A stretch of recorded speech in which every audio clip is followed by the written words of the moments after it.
Buenas tardes, jóvenes, ¿cómo están? ¿Me escuchan? Buenas tardes, Inge, sí, se le escucha.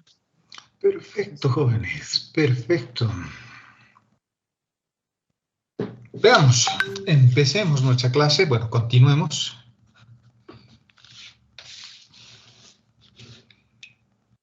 Continuemos. Les voy a compartir, bueno, ya subí el documento que vamos a empezar a avanzar ahora, que es este, que tiene que ver con las integrales triples. La anterior semana hemos empezado a estudiar integrales triples, así que ahora vamos a continuar. Y lo que vamos a hacer son transformaciones 3D, es decir, transformaciones en la tercera dimensión. Y vamos a ver, además, aplicaciones de las integrales triples. Básicamente es lo mismo que lo que vimos, solo que ahora hay que introducir una variable más. Al igual que en las transformaciones de las integrales dobles, vamos a iniciar el tema de transformaciones viendo dos que son transformaciones ya definidas y que son súper conocidas y además útiles. Y una de ellas es la primera que vamos a ver, la que corresponde a las transformaciones cilíndricas. Fíjense que cuando yo resuelvo un problema en coordenadas cartesianas, las variables que yo uso son x, y y, z, y este modelo, el modelo cartesiano rectangular, está asociado a paralelepípedos en el espacio. A paralelogramos en el plano, pero en general tienen este tipo de geometría, son geometrías o es una geometría asociada a paralelepípedos. Si yo quiero calcular un volumen, ese volumen lo cuantifico, lo calculo, lo aproximo utilizando paralelepípedos. Si tengo una esfera, por ejemplo, uso paralelepípedos para calcular esa esfera. Si tengo un cilindro, utilizo paralelepípedos para calcular el volumen de ese cilindro. Pero como pueden darse cuenta, no siempre va a ser fácil hacer eso, ¿no? Es como querer construir algo a partir de algo que no es muy adecuado. Si yo quiero construir un cilindro, es preferible que yo construya el cilindro a partir de un modelo cilíndrico, no a partir de un modelo de un paralelepípedo, hablando geométricamente. De eso se trata lo que vamos a ver ahora. De eso se tratan las coordenadas cilíndricas. En las coordenadas cartesianas rectangulares, ya sabemos, las variables son x, y, z. Cada sistema, cada geometría, cada base, cada sistema de referencia tiene sus propias variables. En general, cuando yo me invento esas variables les llamo v y w, pero son variables bien genéricas, digamos, ¿no? En coordenadas cilíndricas, al igual que en las cartesianas rectangulares, tienen sus propias variables, además son variables súper conocidas, así que incluso se les da su propio nombre. Una de las variables es el radio, por ejemplo. La otra variable es el ángulo. Y la tercera variable es z. Fíjense que z no cambia. Z sigue siendo z. Y las ecuaciones de transformación que yo utilizo son estas, son básicamente las mismas que en las coordenadas cartesianas rectangulares. Básicamente las mismas. Fíjense, lo he resaltado con rojo. Y es lo mismo. La única diferencia es que ahora estoy introduciendo una variable más, pero esa variable es súper conocida, es z. Entonces, las coordenadas cilíndricas, jóvenes, son una especie de mezcla de variables cartesianas rectangulares con variables polares. Estoy mezclando y genero las coordenadas cilíndricas. El radio, fíjense que este radio siempre varía del origen de coordenadas y va hasta la circunferencia. Y el ángulo siempre da una vuelta. Va a depender, por supuesto, de la geometría, ¿no? Pero en general, para barrer todo el plano XY, yo requiero que el radio varíe desde 0 hasta infinito y requiero que el ángulo dé una vuelta completa. Con eso estoy barriendo todo el plano XY. Por eso decimos que este radio, que además corresponde a una semirrecta, porque siempre está ligado al origen de coordenadas, como hemos visto en polares, así está definido, a no ser que le haga una transformación para trasladar los x, etcétera, etcétera, como hemos visto también en algún ejemplo, pero en general son variables que están ligadas al origen de coordenadas. Y fíjense que el radio puede ser parte desde 0 y puede ser tan grande como yo quiera. Puede llegar hasta infinito. De hecho, llega hasta infinito para barrer todo el plano XY. Y el ángulo tiene que dar una vuelta completa de 0 a 2pi. La otra variable z variará desde menos infinito hasta infinito. ¿De acuerdo? Entonces, cualquier puntito, este punto, por ejemplo, P, o este que tengo acá, es el mismo punto, pero ahora lo estoy ubicando en el espacio con distintas geometrías, ¿no? Con la intersección de distintas superficies. Por ejemplo, si yo lo ubico al punto P en coordenadas cartesianas rectangulares, el punto P que está por acá, ese punto P lo voy a encontrar intersectando, por ejemplo, X igual a 1 con Y igual a 1 y con Z igual a 1. Son 3 planos y la intersección de esos 3 planos me da el punto. ¿De acuerdo? En cambio, en coordenadas cilíndricas, para ubicar el mismo punto ya no uso planos. Uso uno, el plano Z igual a una constante. El plano Z igual a 2, Z igual a 3, Z igual a 5, Z igual a 0, Z igual a menos 9, etc. Ese plano se mantiene. Pero hay otro plano que es un plano radial, este que estoy mostrándoles acá, y que lo vamos a ir identificando, digamos, este plano. Ese es un plano radial, es como una puerta. Ese plano es como una puerta. Y se mueve, ¿no? Y se mueve en ese sentido. ¿De acuerdo? Entonces, para ubicar el punto P que tengo acá, necesito el plano horizontal, que es este. Necesito este plano radial y con eso genero una circunferencia. Genero el punto. Generamos el punto, pero tomando en cuenta además el cilindro. R igual a una constante es un cilindro, ya no es una circunferencia. Por lo tanto, este puntito P lo estoy encontrando como la intersección de este plano horizontal, de este plano radial y de este cilindro circular. La intersección de esas 3 superficies me da el punto P. En cambio, acá intersecto este plano frontal, este plano lateral y este plano horizontal. 3 planos y me da el punto P. 3 superficies planas. En cambio, acá tengo 2 superficies planas y una superficie curva, una superficie que presenta curvatura, como es el caso del cilindro. ¿De acuerdo? Entonces, de eso se trata. A estas coordenadas se le llaman coordenadas cilíndricas. Lo que tenemos que ver en primer lugar es si este sistema de referencia permite una transformación admisible, es decir, si la transformación que estoy haciendo es admisible. Para eso, para determinar si la transformación es admisible, ya sabemos que tengo que recurrir al jacobiano de transformación. Y el jacobiano me tiene que permitir ir del plano X o del espacio Y, Z, me tiene que permitir ir al nuevo espacio donde las variables son el radio, que eso significa un cilindro, R igual a una constante es un cilindro, θ igual a una constante es un plano, este plano radial, y Z igual a una constante es un plano horizontal. Cada una de estas ecuaciones son superficies. En cilíndricas, si yo les digo, por ejemplo, R igual a 5, eso no es una circunferencia. En cilíndricas es un cilindro de radio 5. En cilíndricas, si yo les digo θ igual a pi cuartos, no es ahora solo un ángulo. Para nosotros ahora es un plano radial. Este plano, de acá a acá hay pi cuartos, 45 grados. Y si yo digo z igual no sé, a 2 o a 1, entonces tengo un plano horizontal. Tengo un cilindro, un plano radial y un plano horizontal. ¿De acuerdo? Y estas son todas las posibilidades, los rangos de variación para cada una de esas variables para que yo pueda barrer en su totalidad el espacio tridimensional. El radio tiene que variar desde 0 hasta infinito, el ángulo que dé una vuelta completa, y z tiene que variar desde menos infinito hasta infinito. Con eso estamos barriendo todo el espacio. ¿De acuerdo? Todo el espacio. Veamos si la transformación es admisible. Para determinar si la transformación es admisible hay que hacer un pequeño jacobiano y debo utilizar estas ecuaciones de transformación para, perdón, no esas ecuaciones de transformación, para encontrar el jacobiano. Entonces acá diremos x respecto del radio vale coseno de θ, que está por acá, luego x respecto de θ que vale menos r seno de θ y x respecto de z vale 0. Tengo la primera fila. La segunda fila para y Y es respecto del radio seno de tita. Y es respecto de tita r coseno de tita. Y es respecto de z es 0. Ya tengo la segunda fila. Y la tercera fila será x respecto de z, z respecto del radio. 0, ¿no? Z respecto de tita. 0 y z respecto de z, 1. Eso vale 1.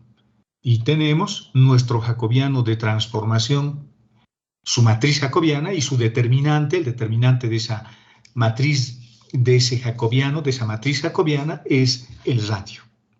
Es el radio. Igual que en las polares. Ese radio es su jacobiano. Y es positivo, el radio es positivo. Por lo tanto, quiere decir que este sistema es un sistema de giro derecho y los vectores de la base son las columnas, ¿no? De la nueva base, de la base cilíndrica. Son estas columnas en base canónica. Coseno de tita en la dirección de I, seno de tita en la dirección de J y 0 en la dirección de K. Ese es el vector E sub R, le podemos llamar así, a este vector. Este vector está generando el espacio cilíndrico, uno de los vectores. El otro vector es menos R seno de tita en la dirección de I, R coseno de tita en la dirección de J y 0 en la dirección de K. A este vector le puedo llamar, por ejemplo, E sub tita. Es un vector.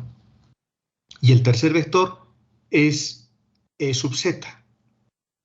Pero si me fijo, las componentes son igual que las componentes del vector K. Se le puedo llamar, no sé, E sub z o le pongo E sub K. E sub z mejor, ¿no? E sub z le ponemos y con eso ya tenemos los tres vectores de la base. Estos tres vectores forman o son un conjunto de vectores, tres vectores, expresados en base canónica y que forman la base del sistema cilíndrico. ¿Dónde están esos vectores? Esos vectores los puedo ver acá. Vamos a borrar toda esta parte para que no nos confundamos. Y los puedo ver acá. E sub R es este. Digamos en el punto P. Lo estoy aplicando ahí. Ese es E sub R. Es radial. Este es un vector radial. E sub tita es un vector tangencial. Es tangente a estas circunferencias. A esta que tengo acá arriba, o a esta, o a cualquier otra circunferencia que yo tenga acá. Y E sub z, bueno, es igual que K. Ese es el sistema de referencia para ubicar ese punto P. Es una base local. Es una base local. ¿De acuerdo? La transformación es admisible y su elemento de volumen es este. R, diferencial de R, diferencial de tita, diferencial de z, y este elemento de volumen también para nosotros es el producto triple mixto, también lo puedo hallar así, de E sub R vectorialmente con E sub tita y escalarmente con E sub z, un producto triple mixto. Es lo mismo, también lo puedo ver así, como un producto triple mixto de la base cilíndrica. Estos vectores se llaman los vectores naturales, es la base natural. ¿De acuerdo? Los vectores tienen, cada punto se puede definir con tres vectores básicamente. Hay una base física, hay una base contravariante, hay una base covariante. Esta es una base contravariante y se llama base natural también. Y esa es la base que estoy usando para generar el elemento de volumen para este espacio vectorial cilíndrico. Por lo tanto, el producto triple mixto no es más que R, lo puedo calcular así con este determinante, o puedo hacer el producto triple mixto de los vectores, ya sé cuánto vale sub R, ya sé cuánto vale sub tita, ya sé cuánto vale sub z, es lo mismo, es un determinante también. Así que esto es igual a esto. Y vale R, ese producto triple mixto vale R, por lo tanto el elemento de volumen se transforma de una manera muy parecida a las polares, R diferencial de tita y diferencial de z. ¿De acuerdo? Y la función subintegral simplemente se parametriza, ¿no? Eso no se transforma, simplemente donde vea x reemplazaré por las ecuaciones de transformación, por estas, donde vea y reemplazaré por esto y donde vea z reemplazaré por esto. La transformación de espacio vectorial ocurre con el jacobiano. Esas transformaciones que ustedes han estudiado en álgebra lineal, estoy también haciendo lo mismo. Estoy transformando y estoy hallando una nueva base para trabajar en un modelo cuya geometría ahora tiene que ver con cilindros. ¿De acuerdo? El elemento se calcula de esta forma. Y si las ecuaciones de transformación son estándares, la región de integración no se transforma, ¿no? Pero si yo lo generalizo y utilizo coordenadas cilíndricas generalizadas, porque en lugar de circunferencias o cilindros circulares tengo cilindros elípticos, la región de integración va a variar y se volverá una circunferencia, igualito que en las polares. Es exactamente lo mismo. ¿De acuerdo? ¿Alguna duda con este sistema de coordenadas, jóvenes? ¿Alguna consulta? ¿Todo está claro? Sí, Inge, todo claro. Perfecto. Inge, ¿está grabando la clase por si acaso? Ay, no. Lo grabaremos. ¿No puede grabar, por favor? Sí, hemos empezado. Ya lo está grabando. Lo estamos grabando. Veamos otro sistema de referencia. Este es uno, el sistema cilíndrico. Veamos ahora el sistema de coordenadas esféricas. En el sistema de coordenadas esféricas, jóvenes, ahora tengo esferas. La geometría asociada a este modelo está relacionado con las esferas o con cosas que se parecen a las esferas. Por ejemplo, las elipses, los elipsoides, por ejemplo. Y en las coordenadas esféricas todo cambia. Y en las coordenadas esféricas introducimos otras variables, tiene sus propias variables, y sus variables son el radio. Pero en este caso, el radio ya no es el del cilindro, es el radio de la esfera. Por eso en algunos libros prefieren utilizar ρ, por ejemplo, para identificar ese radio. ¿De acuerdo? O R simplemente si estamos conscientes de que estoy trabajando en un modelo esférico. La otra variable es el ángulo de elevación, θ. Pero no es el θ de las cilíndricas o de las polares. El ángulo θ es este que tengo acá. Esta parte roja pintada, acá se mide desde el eje Z positivo. Se mide desde ahí y se abre desde acá. Así, en ese sentido. Quiere decir que Z va a servirme ahora como eje de referencia. A este ángulo se le llama el ángulo de elevación, porque me va a permitir determinar si este punto P está más arriba o está más abajo, sobre la superficie esférica. Y el otro ángulo es el ángulo de azimut, el ángulo que barre el horizonte. Estas son las tres variables: el radio de la esfera, el ángulo de elevación y el ángulo de horizonte o el ángulo de azimut. Y con esas tres variables yo puedo identificar cualquier punto que está sobre esa esfera. R igual a una constante me da una esfera. θ igual a una constante, el ángulo de elevación. Me estoy refiriendo al ángulo de elevación. Si yo digo θ igual a una constante, ese valor de ángulo igualado a una constante geométricamente es un cono. Es un cono. Y φ igual a una constante es igual que en las cilíndricas un plano radial. Por lo tanto, en este sistema, fíjense lo que yo intersecto. Intersecto esferas con R igual a una constante. Con θ igual a una constante tengo conos. Conos. La intersección del cono con la esfera me da esa curva, una circunferencia. Y esto es un plano radial. Por lo tanto, ese plano cuando se intersecta además, así, me da el punto de intersección. Y me da el punto P. Entonces, para el punto P, utilizo planos radiales, conos y esferas. A este sistema se le llama ecuaciones de transformación esféricas. Sus ecuaciones de transformación son estas. Hay muchas, bueno, he visto dos, por ahí un par de sistemas de ecuación un poquito diferentes, porque depende de cómo se deduzcan. Nosotros vamos a deducir de una manera bien sencillita. Por ejemplo, vamos a ver, este es el radio. Vamos a ver, espera un cachito.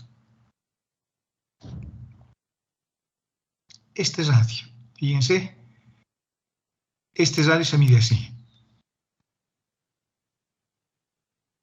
digamos hasta P, y el otro ángulo, φ, se mide así, ¿de acuerdo? Cuando ahí está el punto, cuando en ese punto está identificado P, yo puedo trazar una recta así y formar un triángulo rectángulo, porque esto va a ser 90 grados. No va a empezar necesariamente, creo que hice mal mi dibujo, necesariamente no va a empezar esa línea que está ahí, no va a empezar desde el polo norte, ¿no? Pues está un poquito más abajo. Entonces, teniendo este ángulo, yo puedo saber este cateto, porque aquí tengo 90 grados, por lo tanto, ese será el cateto opuesto. Y este cateto opuesto lo puedo proyectar sobre el plano XY. Sobre el plano XY. Lo vamos a poner con azul. Lo puedo proyectar sobre el plano XY. Y una vez que lo tengo proyectado, acá tengo el ángulo φ. Ahora, ¿cuánto vale este cateto? Este que he proyectado, este, o este que es el mismo, lo estoy proyectando, el mismo vector lo estoy proyectando al plano XY. Esa proyección es esta, ¿no? Porque como tengo θ acá, y tengo el valor del radio, R mayúscula, digamos, le voy a llamar así, este es radio, entonces este va a ser el cateto opuesto y lo puedo encontrar con la función seno. Bueno, R minúscula le estoy llamando, perdón, R minúscula.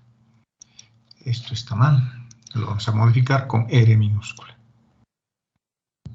Y con eso estoy encontrando este cateto, y a ese cateto le estoy llamando R mayúscula, porque ese cateto, R mayúscula, está por acá.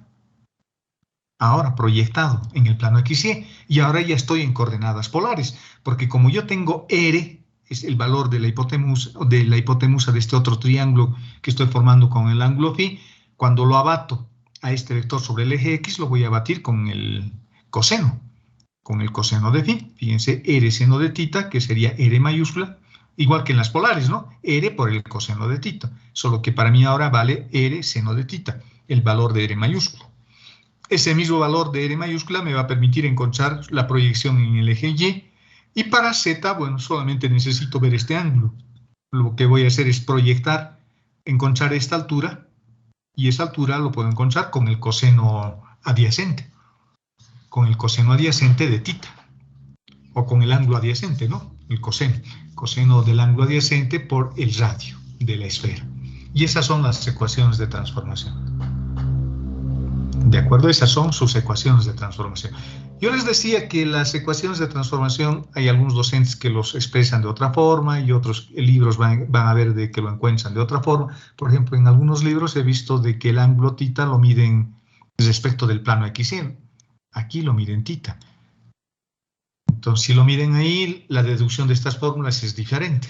Nosotros estamos midiendo, por lo menos en esta clase,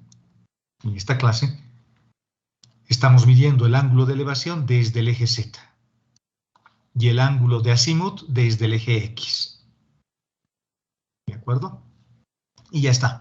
El radio variará desde 0 hasta infinito, es decir, puede ser tan grande como yo quiera. Θ, fíjense, el ángulo θ, y eso es importante, escuchen con calma. El ángulo θ, jóvenes, no da una vuelta completa, solamente varía de 0 a pi, y luego les voy a explicar por qué. Y finalmente, el ángulo de azimut da una vuelta completa. Este otro ángulo da una vuelta completa. A ver, eso les voy a mostrar nuevamente con este vectorcito que tengo acá. Con este vector, si me permite agarrarlo a nuestro cursor. El ángulo θ empieza en 0 y termina en 180 grados.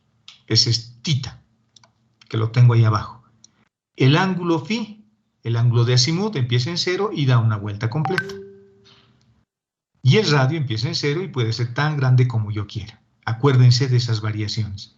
Acuérdense de esas variaciones porque eso es importante. Fíjense, lo raro está acá, ¿no? Lo raro está acá. θ varía solo de 0 a pi. No da una vuelta completa. El único que da una vuelta completa es el ángulo que barre el horizonte. El ángulo φ. Ese es el único que da una vuelta completa. θ solo avanza hasta 180 grados. Y les voy a mostrar por qué. Eso lo vamos a ver en el jacobiano de transformación, porque no se olviden que las transformaciones tienen que ser admisibles y por lo tanto tengo que ver y analizar su jacobiano de transformación también para darme cuenta cuáles van a ser los rangos de variación extremos más grandes para las variables, para las nuevas variables que son radio, tita y phi. El jacobiano, x respecto de x respecto del radio, me va a dar seno de tita, coseno de phi, que lo tenemos por acá. X respecto de tita me va a dar r coseno de tita, coseno de phi, que está por acá. Luego x respecto de phi me va a dar menos r seno de tita, seno de phi, que está por acá. Y es respecto del radio, seno de tita, seno de phi, que es esto. Y es respecto de tita, me va a dar r coseno de tita, seno de phi. Y es respecto de phi, me va a dar r seno de tita, coseno de phi. Perfecto. Ahora, z es respecto del radio, simplemente coseno de tita. Z es respecto de tita, menos r seno de tita. Y z es respecto de phi, 0, porque no depende de phi. Al igual que en las coordenadas cilíndricas, las columnas son los vectores que están generando este nuevo espacio vectorial. ¿De acuerdo? A la primera columna le llamaremos, no sé, E sub r también le puedo llamar, para decir que este vector lo he encontrado derivando las ecuaciones de transformación respecto del radio. Este otro vector he encontrado derivando las ecuaciones de transformación respecto de tita. Y la tercera columna lo hemos encontrado derivando las ecuaciones de transformación respecto del ángulo de azimut. Sí, esos son los tres vectores por columna. Y su producto triple mixto es el elemento de volumen, el determinante de esta matriz, que es el producto triple mixto de estos tres vectores. Esto, por esto, ¿no? Su producto triple mixto es equivalente a hallar este determinante. Y fíjense que en el determinante aparece la función seno. Seno de tita, del ángulo de elevación. No se olviden que cuando yo encuentro esta expresión, cuando encontramos esta expresión es un elemento de volumen y siempre tiene que ser positivo. Siempre tiene que ser positivo. Pero ahora mi jacobiano de transformación tiene o es linealmente proporcional, o proporcional en realidad, no linealmente proporcional, proporcional a la función seno. Y la función seno tiene una forma como esta, ¿no? Es una función trigonométrica periódica. Y para hacer todo alguien podría decir, no, yo quiero que dé una vuelta completa también de 0 a 2pi, entonces diríamos hasta aquí va a variar. Pero en la función seno tengo un ciclo positivo y tengo un ciclo negativo. Y como el jacobiano es un elemento de volumen, en este caso porque estamos hablando de integrales triples, lo que se hace es descartar esta parte, el resultado negativo. Y por lo tanto solo me quedo con el lado positivo de la función seno. Y la función seno es positivo entre 0 y 180 grados. Por eso, jóvenes, el ángulo de elevación solo varía de 0 a pi. ¿De acuerdo? Entonces ya saben por qué ese ángulo varía solo de 0 a pi. Su jacobiano de transformación va a ser mi elemento de escala, que es el determinante que estamos calculando acá, esto mismo. Las variables son diferencial de diferencial de tita, diferencial de phi, y el elemento de volumen que hemos obtenido con el producto triple mixto de los vectores de la base o el determinante de esta matriz jacobiana es r al cuadrado seno de tita, con lo que tenemos que el elemento de volumen es como este. Fíjense, ahí lo tengo un poco mejor reordenado. Las variables lo estoy juntando, es radio con su diferencial de r, el seno de tita con el diferencial de tita, y phi se queda solito. ¿De acuerdo? Entonces, este es el elemento de volumen, y con lo que ahora una integral triple que teníamos como en este caso así, en coordenadas cartesianas rectangulares, cuando migro a otro espacio vectorial, el elemento de volumen ha cambiado. ¿De acuerdo? Y la función subintegral solo se parametriza. No se transforma, no hay que hallar jacobianos, no hay que hacer derivadas, no hay que hacer nada de eso, ¿no? Lo único que se hace es simplemente, donde vea x, donde vea y y donde vea z, encontrar o reemplazaré por las ecuaciones de transformación de las coordenadas esféricas.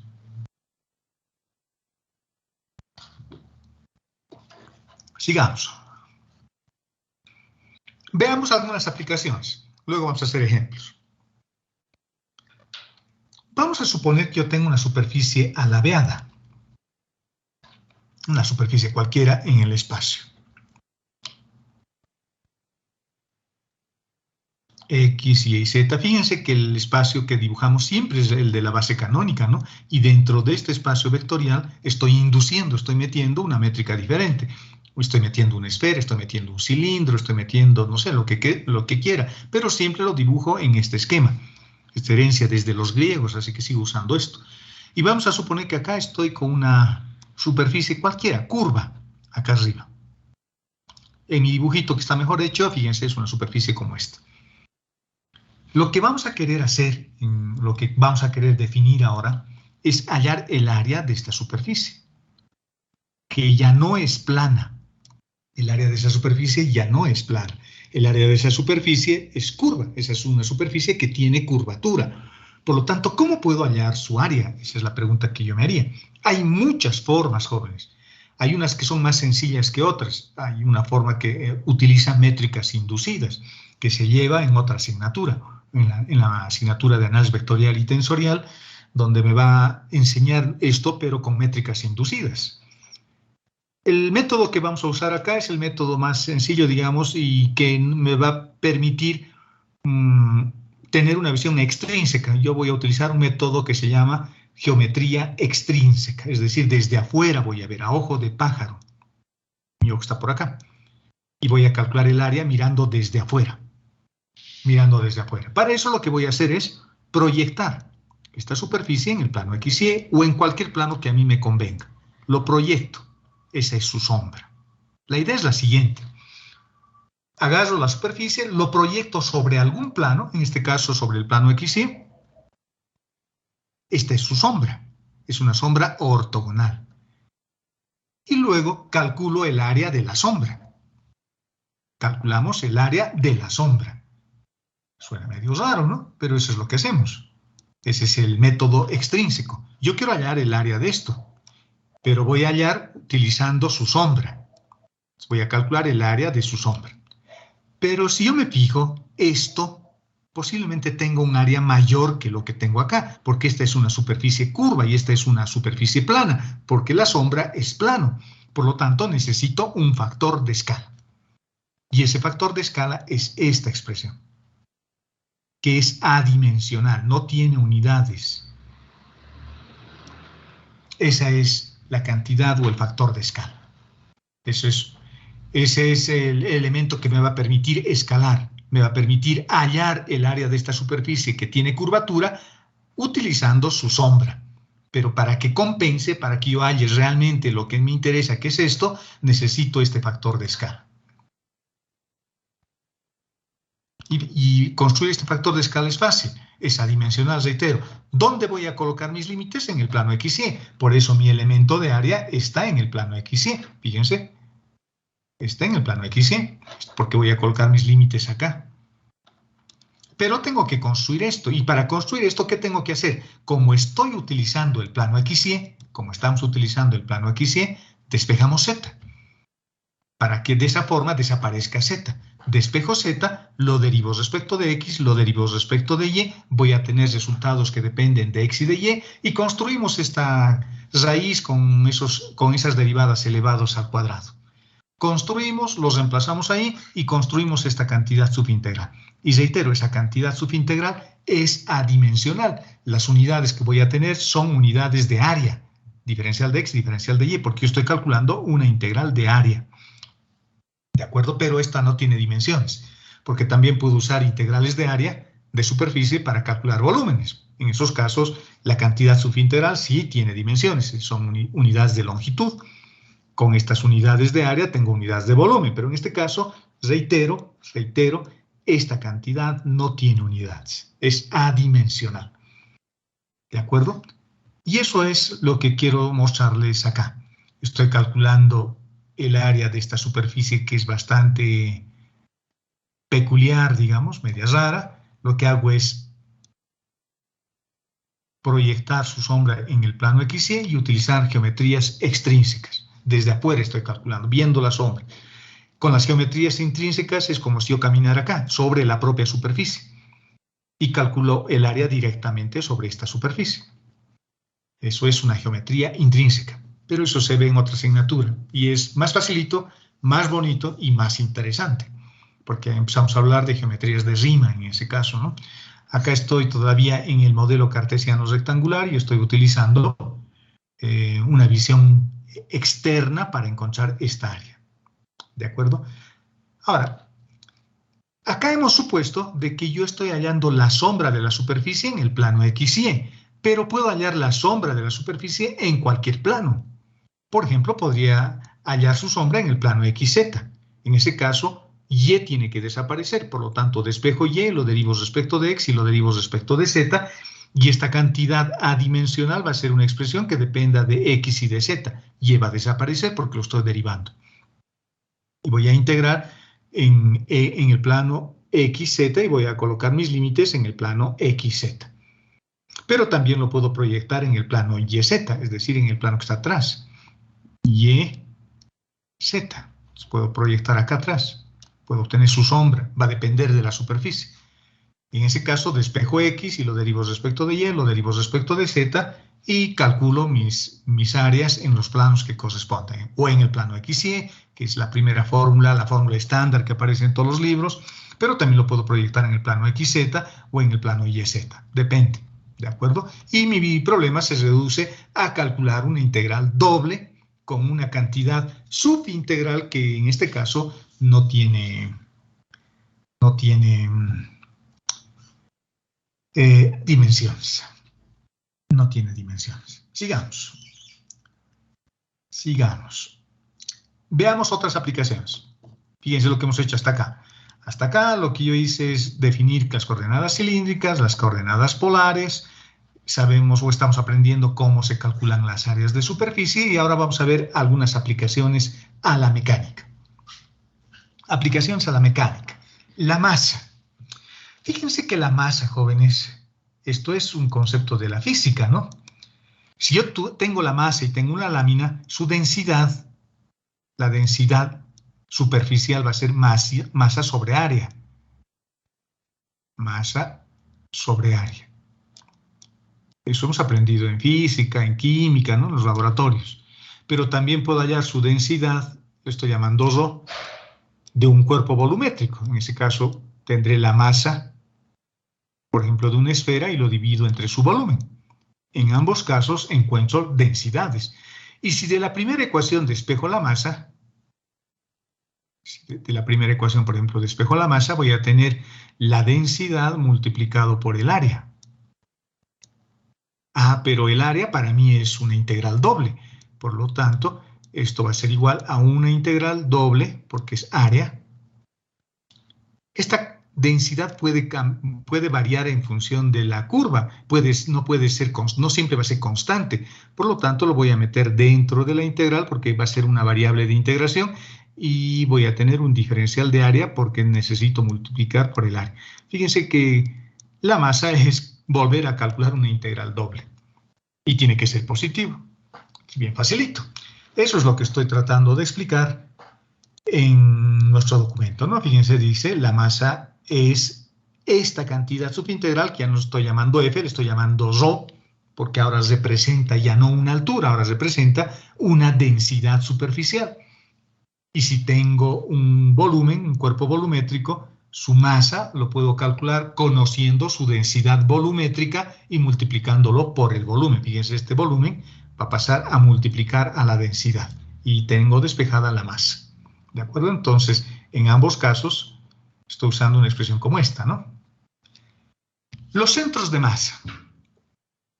También es a veces interesante calcular centros de masa. Y los centros de masa, jóvenes, son puntos donde se supone que está concentrada la masa de un cuerpo. Y los centros de masa son bien importantes dentro de la ingeniería de calcular, ¿no? Imagínense, por ejemplo, para el caso del plano, vamos a suponer que tengo, no sé, un cuerpo como este. Una región como esta, una lámina plana como esta, que tiene su propia densidad. Puede ser una densidad incluso variable. Puedo tener regiones donde su densidad es mayor y otras regiones donde su densidad es menor. ¿De acuerdo? Cuando uno estudia un sistema, en física han debido ver esto, cuando uno estudia un sistema, es bueno calcular a partir de un determinado punto, uno que represente el movimiento. Por ejemplo, imagínense que esto empieza a rotar o se quiere mover, y yo necesito saber o tener como referencia un punto de referencia que me sirva o que me interprete el comportamiento del sistema. A eso se le llama el centro de masa. También se dice que es el punto de referencia o donde se supone que está concentrada toda la masa del cuerpo. En el caso de darle una interpretación geométrica, podríamos decir que es equivalente al baricentro. Y en ese caso, los centros de masa serían centros geométricos, ¿no? Serían centros geométricos. Centroides también se les llama cuando se les da simplemente una interpretación geométrica. Y eso ocurre cuando la densidad superficial es constante. ¿De acuerdo? Entonces ahí estaría calculando la densidad las coordenadas de un centro de masa de un cuerpo cuya densidad es constante y por lo tanto tiene más una interpretación geométrica que física, y en ese caso le llamaré simplemente centroide. Pero en el caso más general, la densidad va a ser variable y por lo tanto realmente voy a tener un centro de masa, equivalente, reitero, a lo que es el baricentro. Y ese puntito estará representado por unas coordenadas que son X con una línea encima y Y con una línea encima. ¿Cómo se calculan? Bueno, es fácil. Para el caso del plano, para una figura plana, la coordenada en X, fíjense, es simplemente multiplicar la masa, dividirlo, porque eso que estoy marcando con verde es la masa, ¿no? Fíjense, tengo ρ, que depende de X y de Y, tengo el diferencial de X, diferencial de Y, exactamente lo mismo. Fíjense, lo divido entre la masa por fuera y lo multiplico por X. Me quedo con X, digamos, solamente con X. Y ya está, esa es la formulita para encontrar la coordenada en X. La coordenada en Y es lo mismo. Tengo la masa, digamos, entre comillas, es como si lo simplificara con esta otra masa y me queda solo Y. Esa es la formulita. Ahora, toda esta expresión, esta integral que es la masa, pero que ahora lo estoy multiplicando, acá adelante estoy poniendo o X o Y, estoy poniendo una de esas dos variables. Si quiero encontrar la coordenada en X, coloco X. Si quiero encontrar la coordenada en Y, coloco Y. Fácil de acordarse, solo hay que acordarse esta formulita, la formulita de la masa, que es una integral doble. Quiero encontrar su coordenada en X, lo multiplico por X. Quiero encontrar su coordenada en Y, lo multiplico por Y. Pero también no hay que olvidarse que al resultado que vayamos a obtener de eso hay que dividirlo entre la masa que hemos calculado previamente. A esta integral, o a esta otra, sin la masa que está fuera de la integral, se les llama momentos estáticos. Se le llama momentos estáticos. ¿De acuerdo? Entonces, las coordenadas del centro de masa son los momentos estáticos respecto de la masa. ¿De acuerdo? Para el espacio es lo mismo. Para el espacio es lo mismo. Tengo la masa, todo eso es la masa. Lo cancelo con esta masa y me queda X. Perfecto.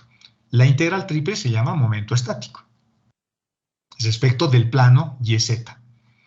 La coordenada en Y es el momento estático respecto al plano XZ sobre M. Y la coordenada en Z es el momento estático respecto del plano XY sobre M. Ahora, se les podría pedir encontrar solo las coordenadas del momento estático. Y eso es fácil, ¿no? Simplemente tendría que calcular una integral doble o triple. Por ejemplo, tendría que calcular esto. Solo eso.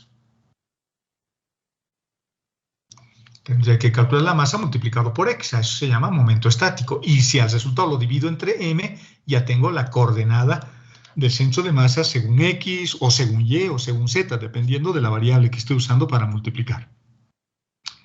¿De acuerdo? Entonces, los momentos estáticos es bien facilito de encontrar. Los momentos estáticos se miden como la distancia de un punto a uno de los ejes o la distancia de un punto a uno de los planos. A uno de los planos. Agarro la masa y lo multiplico por esa distancia, o a un eje o a un plano. A eso se le llama momento estático. Los momentos de inercia es lo mismo. Fíjense, solo que ahora la variable está elevada al cuadrado. Y se mide de esta forma. Es un poquito diferente. Esto es física, ¿no? En física ustedes sabían hallar momentos de inercia. Los momentos de inercia se calculan multiplicando la masa por la distancia al cuadrado. Es el momento de inercia, eso es física. Bueno, yo no soy profesor de física, pero me acuerdo lo que hacía cuando era joven con ustedes. Es la distancia al cuadrado, la formulita más simple, ¿no? Por la masa. Y esta distancia es la distancia a un eje. Por ejemplo, si este es el cuerpo y tengo un punto determinado, lo que yo calculo, por ejemplo, el momento de inercia respecto al eje X, del eje X, es la distancia al cuadrado al eje X. La distancia al eje X es Y, es la medida en Y. Fíjense, esa es la medida, ¿no? Si yo estoy hallando el momento de inercia respecto al eje X, por lo tanto mido la distancia de este punto al eje X y esa distancia es Y, son distancias perpendiculares, es Y, pero tiene que ser distancia al cuadrado, por eso aparece un Y al cuadrado. Y multiplicado por esta expresión que es la masa. Quiero medir la distancia al eje, o el momento de inercia respecto al eje Y. Entonces, ¿cómo está girando respecto al eje Y? Me están diciendo, ¿no? Entonces, mido la distancia de acá hasta el eje Y. Y esa distancia es X.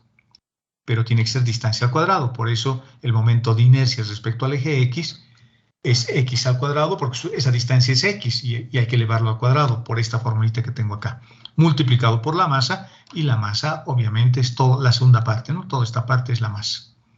Y luego una integral para ir sumando para cada puntito del cuerpo.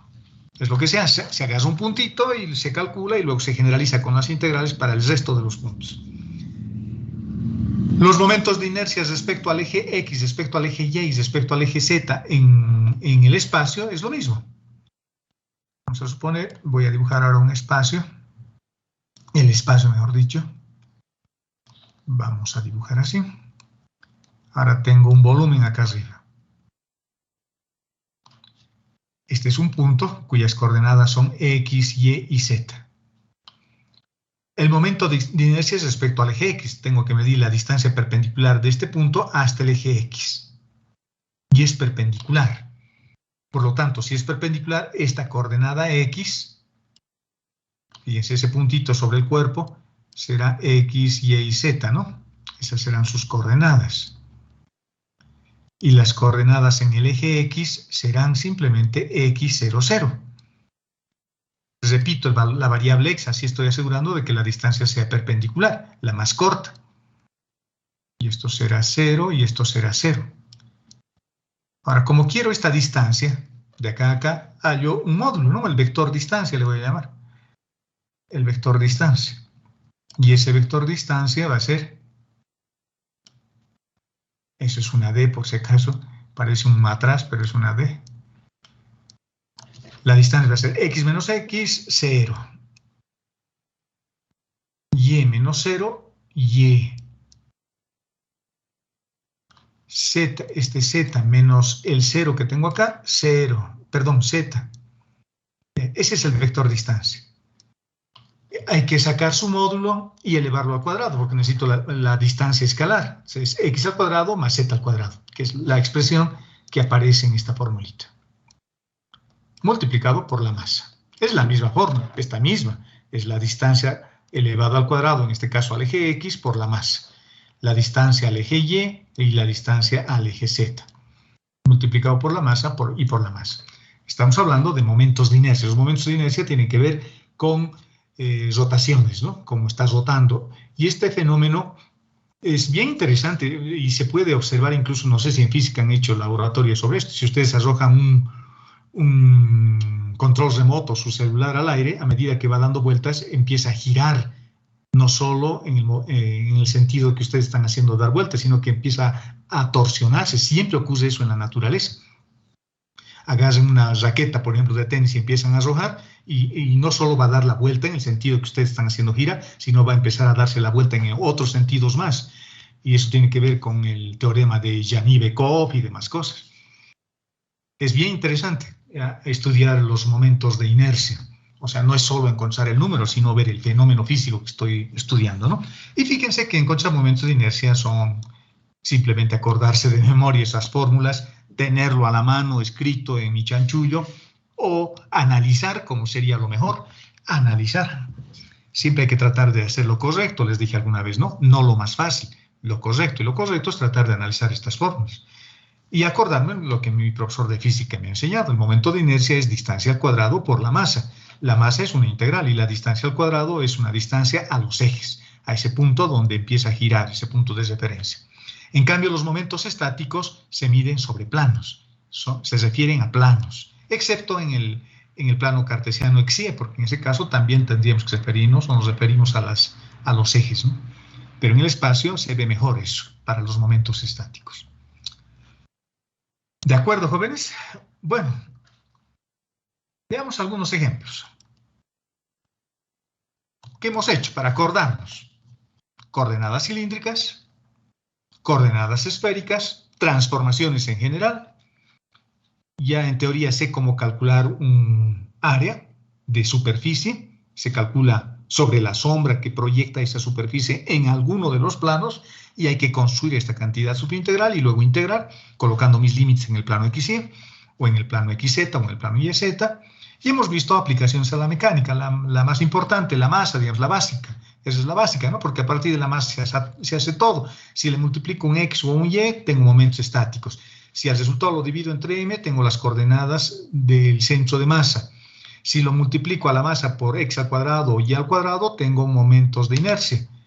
Y si multiplico por estas distancias al cuadrado, también tengo momentos de inercia. Pero todo se hace a partir de la masa. ¿De acuerdo? Ejemplos. Veamos. Vayamos a hacer ejemplos. Nos están pidiendo que calculemos esta integral. Es una integral doble, no tiene mayor complicación, pero podría ser, por ejemplo, una masa. Podría ser una masa. Aquí solo quiero calcular la integral doble. Pero esta cantidad subintegral que tengo acá, podría ser ¿qué se llama? La densidad superficial de una región R, y esa región R es esta. Tiene la forma de ese cuadrilátero. Podría estar tratando de hallar la masa ahí, por ejemplo. No me están diciendo nada, pero es la interpretación que yo le estoy dando. Otra posible interpretación que le podríamos dar, ¿qué sería? ¿Qué podría representar, aparte de la masa, esa integral doble que estoy queriendo calcular? A ver, pregunta para la clase. ¿Qué dicen? ¿Qué podría significar además? Volumen. Exacto, un volumen también. Es lo mismo, ¿no? Es lo mismo. Solo hay que ver el contexto. En este caso podría ser un volumen o podría ser una masa. Perfecto. El procedimiento es el mismo. Me voy a fijar. Tengo un coseno al cubo, tengo un pi medios por ahí, y tengo un x menos y en el numerador y un x más y en el denominador. Esa integral está media difícil de resolver, está un poco fea. Y la región, bueno, la región no es difícil, pero implica dos regiones a la fuerza, ¿no? A la fuerza. A ver, ¿por qué dos regiones? Porque yo digo, a ver, quiero evaluar primero para x, entonces trazo una recta paralela al eje x, así digamos, y me fijo que tengo dos regiones. Esta región 1, que va de la recta verde a la recta azul, y la región 2, que va desde el eje Y a la recta azul. Dos regiones. Tengo que resolver esa integral con dos regiones. ¿Qué pasa si yo quiero evaluar primero para Y? Digamos que me gusta más la variable Y, entonces digo, voy a trazar mi recta paralela al eje Y. A ver, voy a ver. Trazo ahí y tengo también dos regiones. Una primera región que va desde la recta verde, la recta inferior, hasta la recta superior. En esta región que va de 0 a 1 en X y desde 1 hasta 4, ahora parto del propio eje X y llego hasta la recta azul que tengo arriba. Tengo igual dos regiones. Entonces, por el lado de las regiones no tengo muchas opciones. Integre para X o integre para Y, el resultado siempre es el mismo. Perfecto. no va a ser muy difícil. Mi problema está en esta integral. Creo que puede ser complicada esa integral resolver. Así que lo que voy a hacer es un cambio de variable. Pero fíjense el cambio de variable que les sugiero. Que fíjense que en la anterior clase hemos puesto que los cambios de variable pueden ser de distintos estilos, ¿no? Por ejemplo, x menos y podría ser u y x más y podría ser b. Pero fíjense el cambio de variable que estoy proponiendo. U va a ser todo lo que tengo acá. X menos y sobre x más y. Todo eso que sea u, de tal forma que la integral se vuelva coseno al cubo de u. Coseno al cubo. Fíjense que no me estoy fijando en el pi medios, hay un pi medios por ahí, pero sin fijarme el pi medios, todo se ha vuelto así. Eso es mucho más fácil de integrar. Si tengo coseno al cubo de x, eso es más fácil de integrar. Y si tengo numerador y denominador puede complicarse un poco, pero necesito otra ecuación de transformación más. Y esa otra ecuación de transformación tengo dos posibilidades, o uso el numerador o uso el denominador, porque uno es el conjugado del otro, ¿no? Así que voy a usar el denominador. Esas son mis ecuaciones de transformación, y esas ecuaciones en teoría las estoy definiendo para facilitarme el proceso de integración. Para eso estoy definiendo de esta forma, ¿no? Sin hacer esta otra posibilidad que tuviera, que sería esta. Coseno al cubo de u sobre b. Esa es otra posibilidad que tengo, pero cuando quisiera integrar para b va a ser medio complicado. Igual coseno es como querer integrar coseno de 1 sobre x. Por eso es que yo quiero eliminar cualquier dificultad y tener una cosa tan simple como esta. Por eso le estoy llamando u a todo lo que tengo ahí adentro. El pi medios no lo tomo en cuenta porque no me está molestando. ¿De acuerdo? Con ese par de ecuaciones, voy a hacer un poquito de álgebra. Voy a tratar de despejar x y y o encontrar las ecuaciones de transformación en principio. Por ejemplo, y es igual a 1 menos x, las ecuaciones de transformación. Y igual a 1 menos x, y igual a 4 menos x igual a 0 y y igual a 0. A ver, voy a ver qué podemos hacer.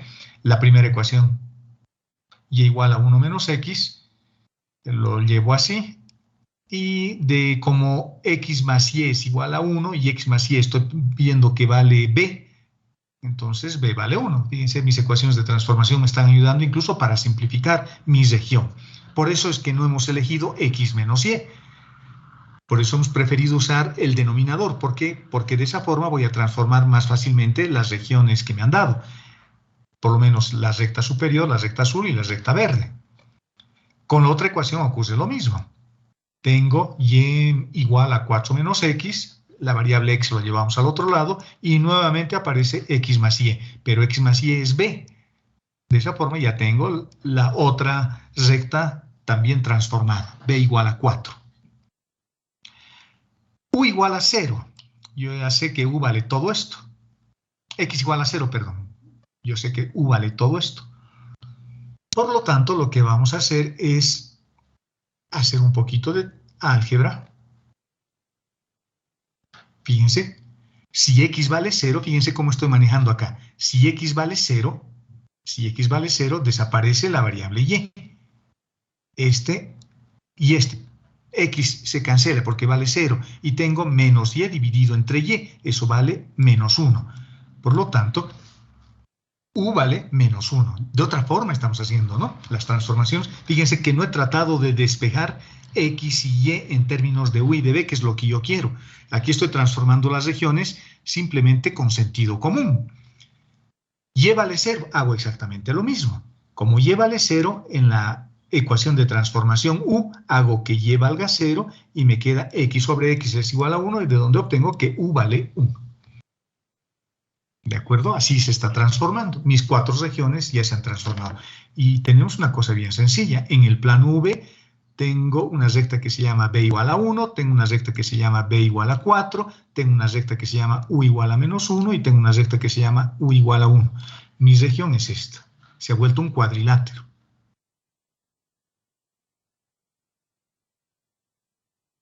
tengo esa región. ¿Qué más necesito? Necesito el jacobiano, bueno, ahí está el dibujito en GeoGebra. Necesito el jacobiano de transformación. Necesito ir del plano XY al plano V. Necesito este jacobiano para tener su elemento de área, ¿no? Su elemento de área. Eso es X respecto de U por Y respecto de B, menos X respecto de B por Y respecto de U. Necesito estas derivadas. Fíjese que yo soy un poco flojo. Digo, mis ecuaciones de transformación son estas.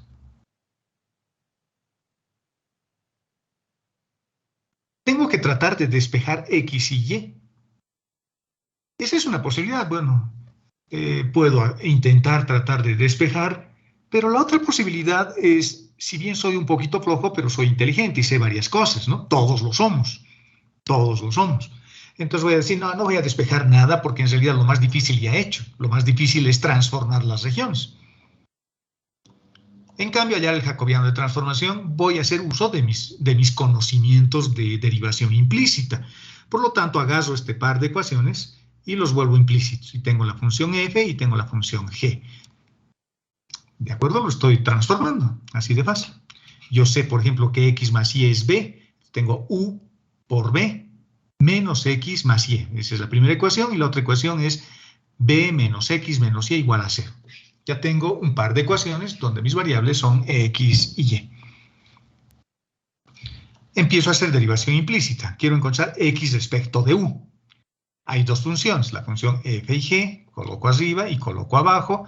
Hay dos variables intermedias. Como yo sé cuál es la variable intermedia, fijándonos en las derivadas, ¿no?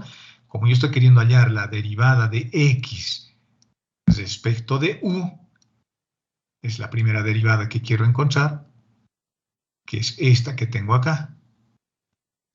Entonces, lo que tengo en el numerador siempre son variables intermedias, y lo que tengo en el denominador abajo son variables finales. Por lo tanto, las variables y la variable intermedia que estoy viendo acá es x, pero x no viene solito, viene acompañado con y. Variables intermedias x y y, y como quiero hallar x respecto de u, en la columna de x coloco u y y se mantiene constante. Expando con las derivadas, x respecto de u, perdón, f respecto de u, f respecto de y, g respecto de u, etcétera, etcétera. Encuentro las derivadas y encuentro la primera derivada, x respecto de u. Y hemos encontrado la primera, esta. Y vale eso. Luego encuentro x respecto de b y me sale esto, haciendo el mismo procedimiento. Luego necesito y respecto de u. Y encontramos esto, y luego necesito y respecto de b, y encuentro la cuarta derivada. Laborioso, pero bonito, entretenido, y además estoy haciendo uso de las cosas que he aprendido. Como yo necesito el jacobiano de transformación, que es este, el que me permite ir del plano x y al plano v, y las cuatro derivadas ya tengo, lo único que tengo que hacer es reemplazar. X respecto de u valía b medios, y respecto de b vale 1 menos u sobre 2. X respecto de b, tenemos por acá, bueno, hay uno que tiene signo negativo, se vuelve positivo ese signo y tengo mis otras dos derivadas, reemplazando. Simplificando un poquito, y fíjense, sale una cosa como esto. Les estoy mostrando un método alternativo. No quiere decir que siempre lo tengan que hacer así.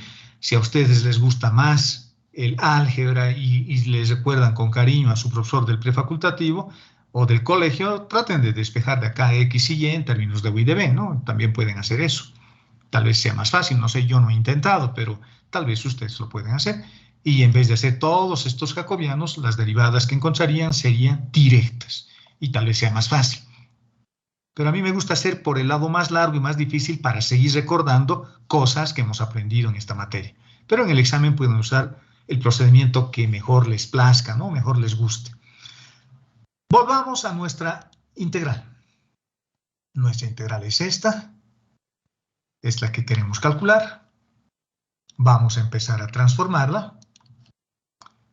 Ahora tengo coseno al cubo de pi medios, no hay que olvidarse de eso, de u. Mi jacobiano de transformación se ha vuelto tan facilito como esto, y mis límites serán bien sencillos. U variaba de -1 hasta 1 y B variaba de 1 a 4. Las integrales son súper sencillas. En realidad, como los límites son constantes, esta integral doble lo puedo expresar como el producto de dos integrales simples, para B y para U. Y el resultado es 10 sobre pi. ¿De acuerdo? ¿De acuerdo, jóvenes? Fíjense que con las transformaciones uno se puede divertir. Hay que perderle el miedo. Hay que perderle el miedo y empezar a manipular.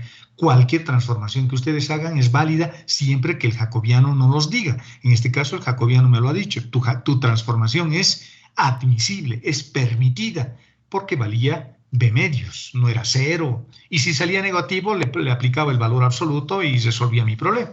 Y ya estaba. ¿De acuerdo? Bonito. Veamos otro. Hallar la masa del sólido encerrado, fíjense, es un tema de aplicación. Solo se resolver integrales, ¿no? Y para resolver integrales ya sea polares, ya sea cilíndricas, ya sea esféricas, ya se hace transformaciones, se hace varias cosas. Acá me están pidiendo que calculemos la masa. La masa de un sólido, por lo tanto, tengo que calcular con una integral triple, que está encerrada por algunas superficies. La primera, un paraboloide. Estándar, un paraboloide estándar, sin mucha complicación, un paraboloide así, ¿no? Como una campana hacia arriba, el primero. El segundo, un hiperboloide. Un hiperboloide. Los hiperboloides son así. Este es un hiperboloide de un manto. Entonces, tengo paraboloides, tengo hiperboloides. ¿Qué más tengo? Este es un hiperboloide. Y nada más. Ah, bueno, y el plano z igual a 0. Por debajo tenemos el plano z igual a 0 y me están dando su densidad volumétrica. Su densidad volumétrica dice que vale 15 por 1 menos z al cuadrado. Interesante. Fíjense que no me podían haber dado z por debajo, ¿no? Porque si no, su densidad me hubiese salido negativo. Su densidad me hubiese salido negativo. Z al cuadrado se hubiese hecho más grande que 1. Pero si z parte desde 0, entonces su densidad empieza con 15 y luego empieza a disminuir.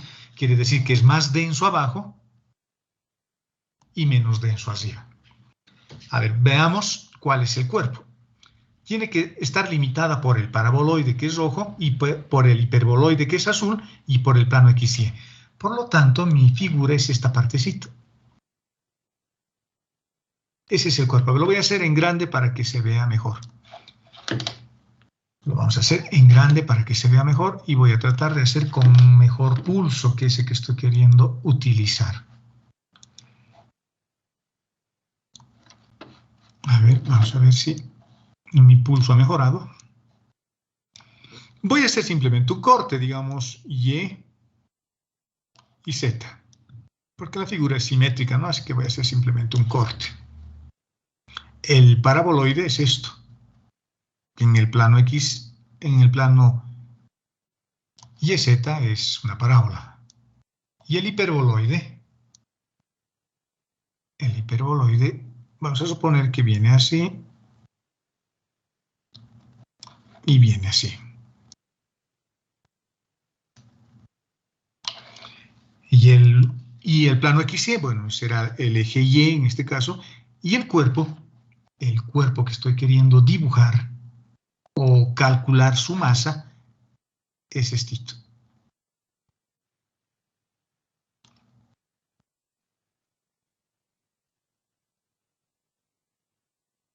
Esa partecita es como una especie de ollita, ¿no? Esa es la masa que quiero calcular. Ya digo, ficha medio complicado, porque si lo quiero resolver en coordenadas cartesianas rectangulares se complica mucho, yo diría.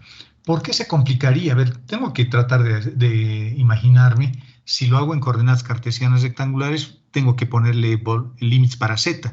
Y si le coloco límites para z, a ambos lados dibujo así. Fíjense que Z va a haber una región que varía desde el plano XY hasta el paraboloide, pero hay otra región que va del hiperboloide, de un manto hasta el paraboloide. Tengo dos regiones para integrar. Dos regiones para z. Entonces, no me conviene. No me conviene. Entonces, la otra pregunta que yo me haría es, este cuerpo, bueno, que está por acá, lo voy a tratar de hacer un poquito más grande para que lo puedan ver mejor. Esta región que tengo acá, ¿lo puedo meter dentro de una esfera o lo puedo meter dentro de una esfera? A ver, voy a hacerme algunos dibujos. Por ejemplo, voy a imaginarme que esto es una esfera. Y lo voy a volver transparente. Y digo, esta esfera. Puedo disminuir su radio y digo, lo puedo meter a este cuerpito en esta esfera.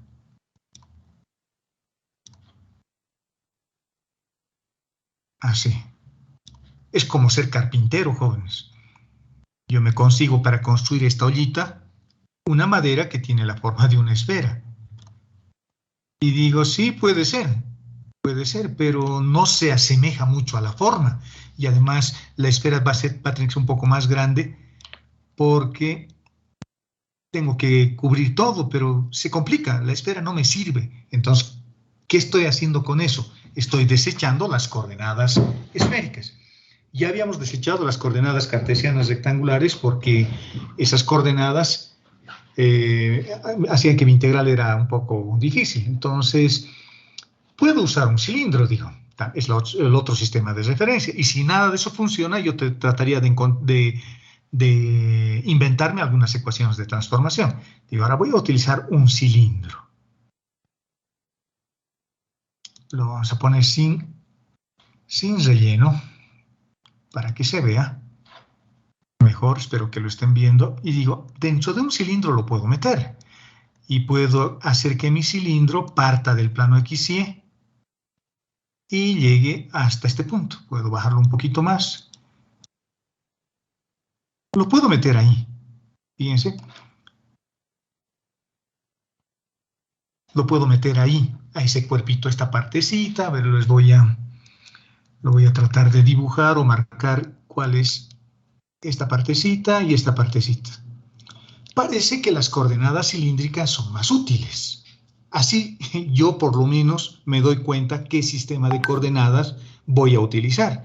Porque de esa forma yo me transformo en un carpintero. Y digo, si voy a construir esta ollita, que lo tengo acá, y que lo hemos dibujado hace rato, si voy a dibujar esa ollita, ¿dónde estamos? Si voy a dibujar esta ollita, y quiero construir de un trozo de madera, creo que me conviene comprarme una madera cilíndrica, porque voy a tener que trabajar menos. Si me compro una madera esférica, una bola para construir esta olla, voy a desperdiciar mucho material y va a ser mucho trabajo. Podría construirlo también dentro, o esta ollita lo podría construir dentro de un paralelepípedo. Esa es la otra posibilidad que tenemos, ¿no? De decir, por ejemplo, voy a insertarlo a esto dentro de un paralelepípedo. Vamos a ver si tengo un paralelepípedo. Lo voy a insertar acá dentro de un paralelepípedo. Fíjense, espero que estén viendo. Voy a construir ese tronco de madera, pero es muy cuadrado. El paraboloide no es cuadrado, así que no sirve trabajar con las coordenadas rectangulares. Creo que las cilíndricas son las mejores.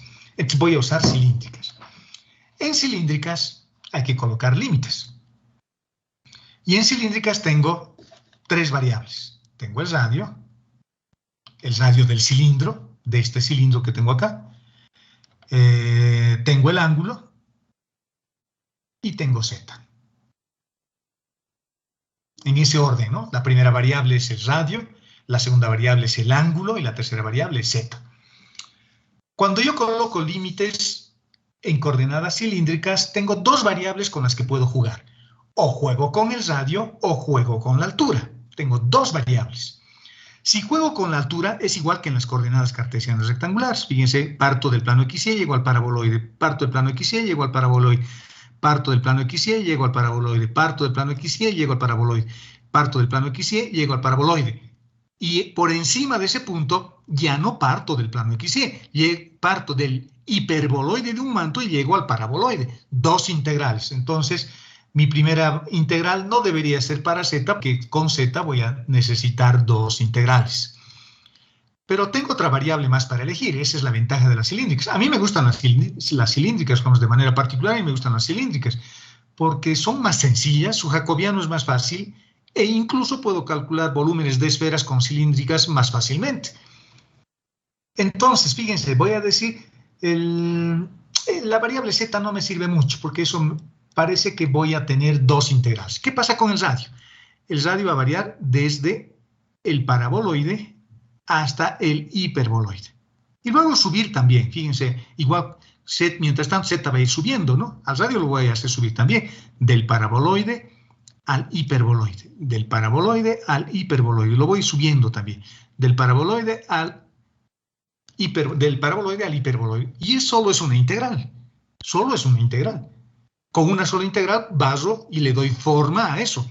Del ángulo no me preocupo, porque el ángulo va a dar una vuelta completa de 0 a 2pi y ya está. Por lo tanto, mi elemento de volumen para resolver este problema debería ser primero para el radio. Entonces voy a poner R, diferencial de R, luego voy a calcular Z, diferencial de Z, y luego diferencial de θ. Ese orden voy a usar. El radio voy a hacer variar desde el paraboloide hasta el hiperboloide. Z va a empezar desde 0 hasta este punto de intersección. Hasta ahí tengo que calcular esa altura. Esa va a ser Z. Z va a ir desde ahí, desde el plano XY hasta acá. Z no le está dando la forma. Z simplemente es el tope. Desde 0 hasta este plano que tengo arriba. El que le está dando la forma es el radio. El radio es el que se está esforzando. El radio es el que va de una superficie hasta la otra superficie y es el que le está dando la forma. En cambio, Z simplemente son los topes inicial y el tope final. Y el ángulo es el que se encarga de dar una vuelta para darle su forma volumétrica. Ese es el orden que necesito. ¿Qué datos entonces necesito? Necesito despejar del paraboloide el radio.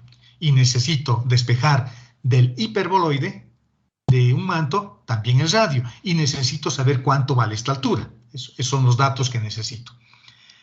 Bueno, lo llevo a coordenadas cilíndricas. La primera ecuación, que es esta, el paraboloide. En coordenadas cilíndricas, x y y son igual que en polares. Por lo tanto, x al cuadrado más y al cuadrado vale radio al cuadrado. Vale radio al cuadrado. De ahí despejo el radio y el radio es esto. Entonces parto de esta ecuación, que es raíz de 2 por a, por raíz de z, y llego hasta el hiperboloide de un manto. El hiperboloide de un manto tiene como ecuación esta otra, ¿no? X al cuadrado más y al cuadrado, eso es radio al cuadrado, menos z al cuadrado igual a al cuadrado. Por lo tanto, x al cuadrado más y al cuadrado es el radio al cuadrado, menos z al cuadrado igual a al cuadrado. Despejo el radio y ya tengo el radio despejado del hiperboloide. Entonces, ya está. Luego necesito hallar intersecciones. Para saber cuál va a ser la altura, ¿no? El tope inicial ya sé, z vale 0, pero me falta el tope final.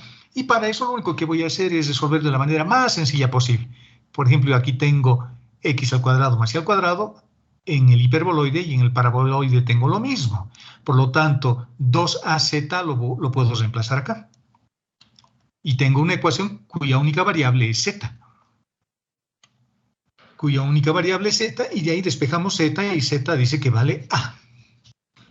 A llega hasta a. Ya está. El radio, parto del paraboloide, que era este. Y llego al hiperboloide de un manto, que es este. El radio le está dando la forma.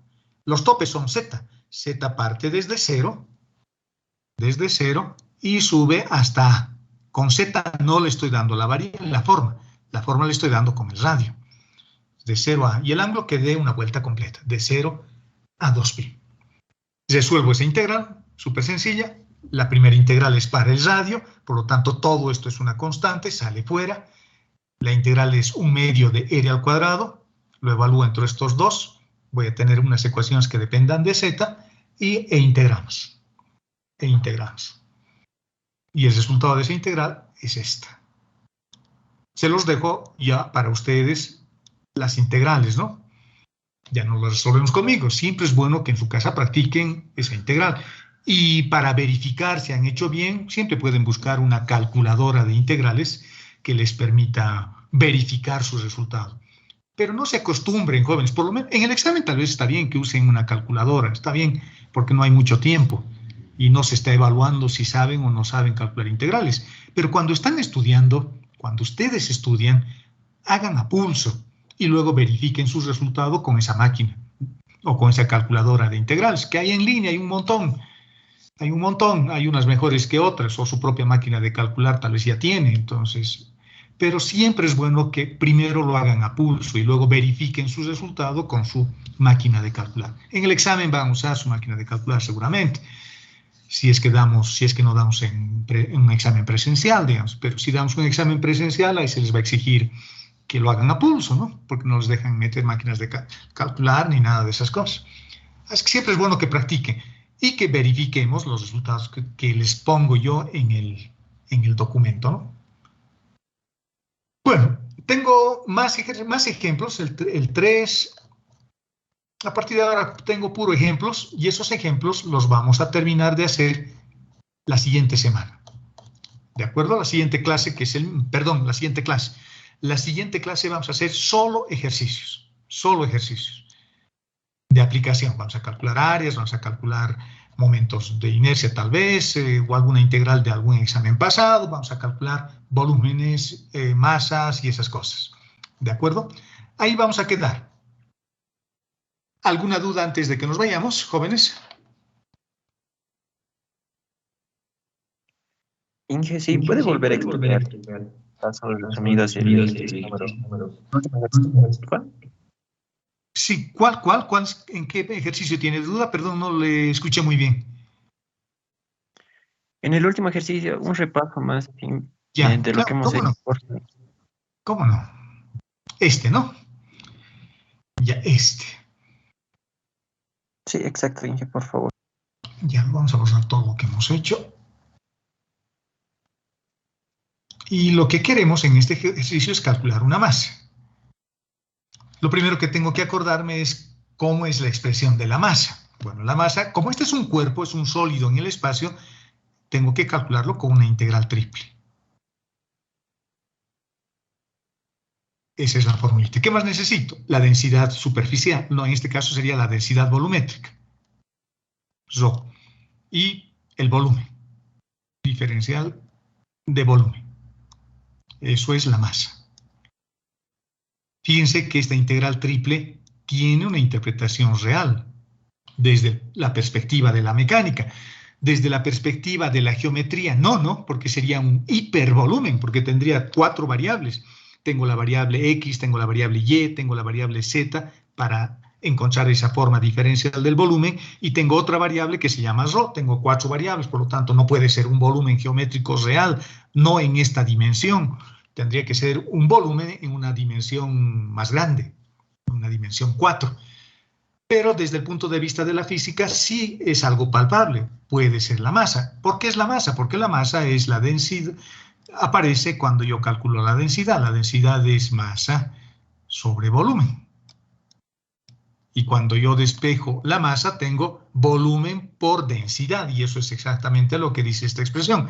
Tengo volumen por densidad. Perfecto. Esa es la formulita que vamos a usar. Ahora solo se trata de resolver una integral. El problema es que el cuerpo que tengo acá puede ser un poco complicado.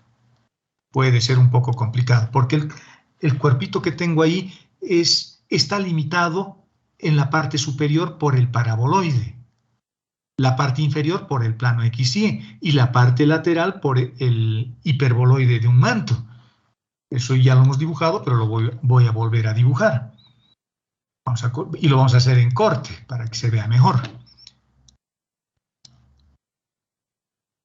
Esto es, por ejemplo, el plano YZ o puede ser el plano XZ, es lo mismo. El paraboloide lo hemos hecho así. Ese es el paraboloide. Y ahí arriba está, ¿no? Creciendo.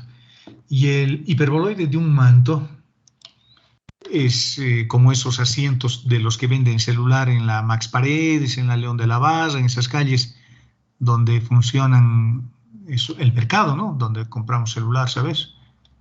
O fruta y esas cosas también venden ahí. Ese es el hiperboloide. Y la región cuyo volumen quiero calcular es este. O masa, ¿no? Quiero saber su masa de esto. Esto es un sólido ya, ¿no? Es un sólido. Ya no es hueca. Es un sólido. Y su densidad, su volumétrica está variando según esta ley.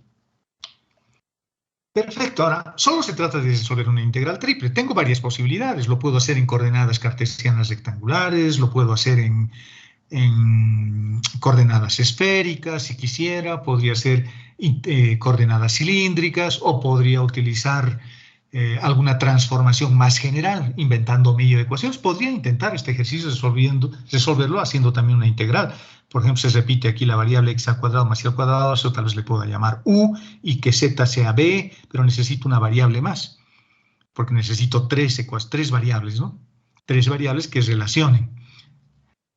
Como estamos hablando de una integral de volumen, necesito tres ecuaciones de transformación, por lo tanto necesito u, b y w, si es que quiero hacer una transformación más general. Pero creo que no es necesario hacer una transformación más general. Si me fijo el cuerpo que tengo ahí, voy a volver a dibujar. Vamos a suponer que quiero resolver en coordenadas cartesianas rectangulares. Eso quiere decir que tengo que usar paralelepípedos. Así, como ese.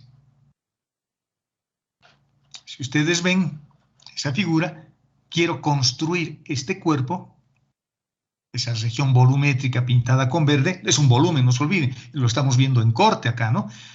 En un rectángulo que diría yo, de una madera cuadrada, una madera como un cubo, querríamos construir este cuerpo. Va a haber mucho desperdicio de material. Y eso significa que la integral va a ser complicada. Porque si yo me fijo, z va a variar desde acá hasta acá. Por ejemplo, ahí. Luego z va a seguir creciendo desde acá hasta acá. Está creciendo. Y finalmente z, cuando pase un poquito más allá, ya no parte del plano XY. Fíjense, estas dos flechitas iniciales que he puesto parten del plano XY. Pero la tercera flecha ya no está partiendo del plano XY, está partiendo de esta superficie azul, del hiperboloide de un manto. Eso implica que necesito dos regiones. Eso necesita dos integrales. Y esas dos integrales me van a permitir tener esas dos regiones. ¿Cuáles serían esas regiones? Lo voy a dibujar acá. Digamos así. Bueno, este es mi dibujo. Es diferencial, ¿no? Acá tal vez se vea mejor en esta figura grande, tal vez acá lo podemos ver mejor, para que tengamos una mejor visión de lo que estamos haciendo.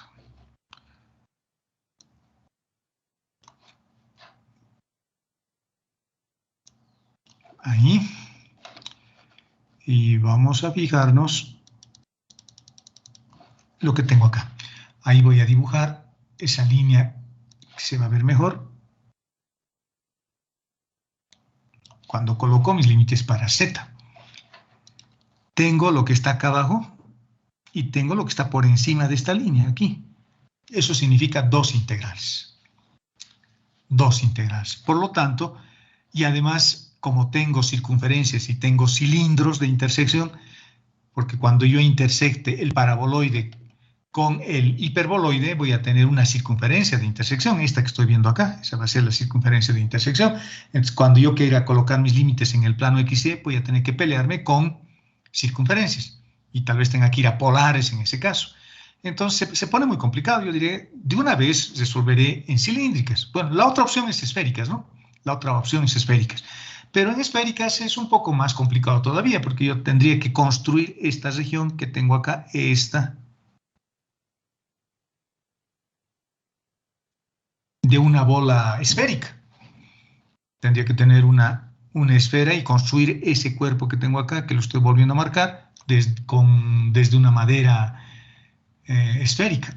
No, eso no sirve tampoco. Pero si yo utilizo un cilindro, el cilindro tampoco se ajusta perfectamente, pero es mucho mejor que las coordenadas cartesianas rectangulares, y es mucho mejor que las esféricas. Es más, hasta me permite reproducir directamente la circunferencia de intersección entre el cilindro y el paraboloide. Ya tengo todo con coordenadas cilíndricas, así se puede definir estas cosas, ¿no? Fíjense, lo ajusto biencito y en mi dibujo ya me doy cuenta de que ese cuerpo es más fácil de construirlo en coordenadas esféricas. Muy bien, si lo vamos a construir en coordenadas esféricas, tengo que saber cuáles son sus variables. En coordenadas esféricas, las variables ya hemos dicho que son el radio, el ángulo y la altura. El radio es el radio del cilindro, el radio es el radio de la madera que voy a comprar. Yo voy a comprar un tronco de madera de radio 10 centímetros o 20 centímetros. Y esta es la madera que estoy comprando, el cilindro, y ese es su radio. El ángulo es, voy a comprar no la mitad de un cilindro, no voy a comprar todo el cilindro, totalmente circular. Si yo veo desde arriba, desde acá, si este es mi punto de vista y veo desde hacia abajo, voy a ver un cilindro. Por lo tanto, el ángulo tiene que variar de 0 a 2pi. Tengo que tener un cilindro. Tengo que tener una cosa como esta. Vamos a dibujarla, digamos, acá. Tengo que tener, creo que ya no me permite, graficar mis... Vamos a ver si ahora sí, creo que ahora ya. A veces dibuja, a veces no. Yo desde arriba tengo que ver un cilindro, ¿no? Bueno, este es un cilindro. Medio mal dibujado, pero es un cilindro. Tengo que ver desde arriba ese cilindro. Por eso el ángulo varía de 0 a 2pi. Y z es la altura de la madera. O sea, yo voy a comprar una madera como esta, en otras palabras. Yo tengo que comprar una madera como esta. Mi máquina a veces no reacciona. No, voy a dibujar en otro lado. A veces mi máquina no reacciona rápido como yo quiero. Ya está muy antigua.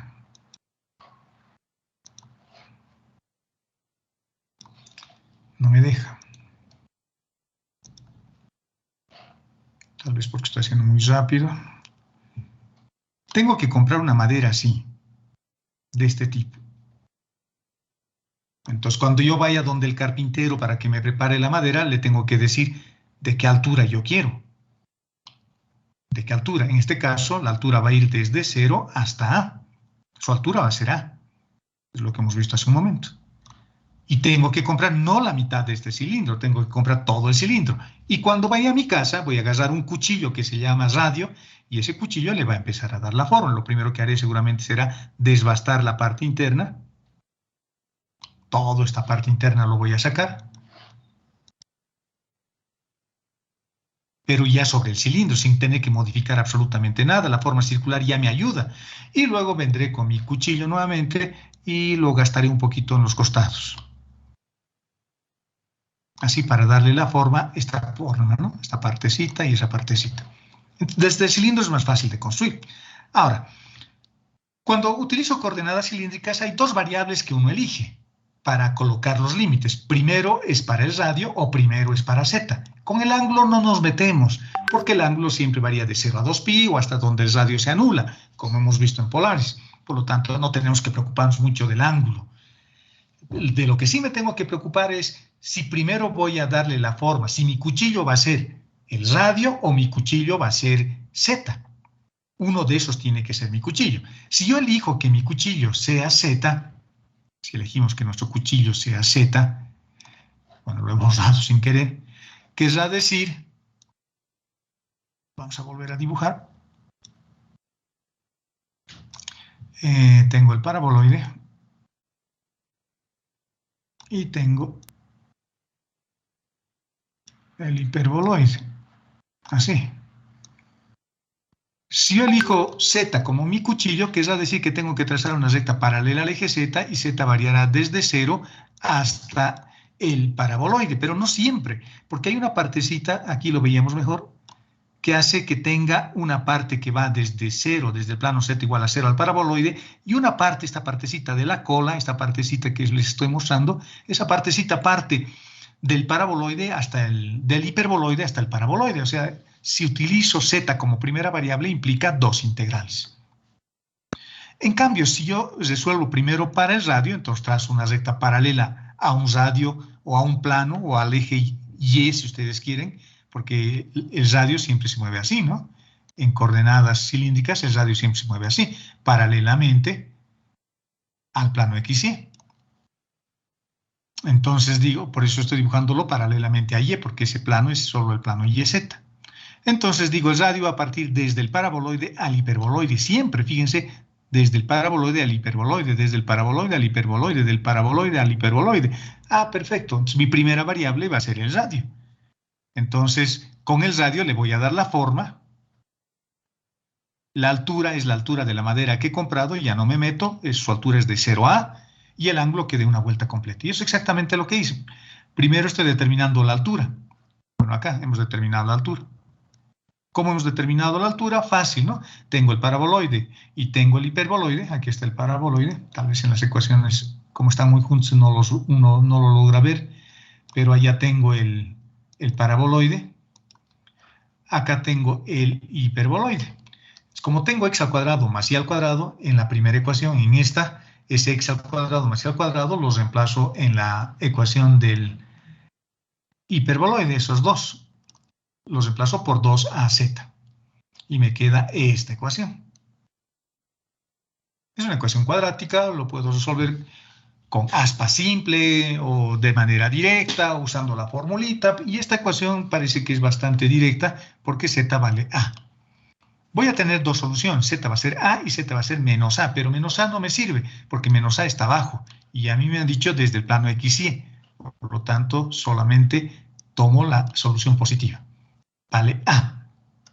Perfecto, entonces el que le va a dar la forma es el radio y esta es la primera integral. Entonces estoy partiendo desde el radio que es del paraboloide hasta el radio que es del hiperboloide. Lo hemos encontrado reemplazando las ecuaciones acá para un caso y acá para el segundo caso. Z es la altura del tronco que he comprado con el carpintero, nada más. No voy a comprar una madera que sea 2 veces A, ¿no? Es muy caro para mí.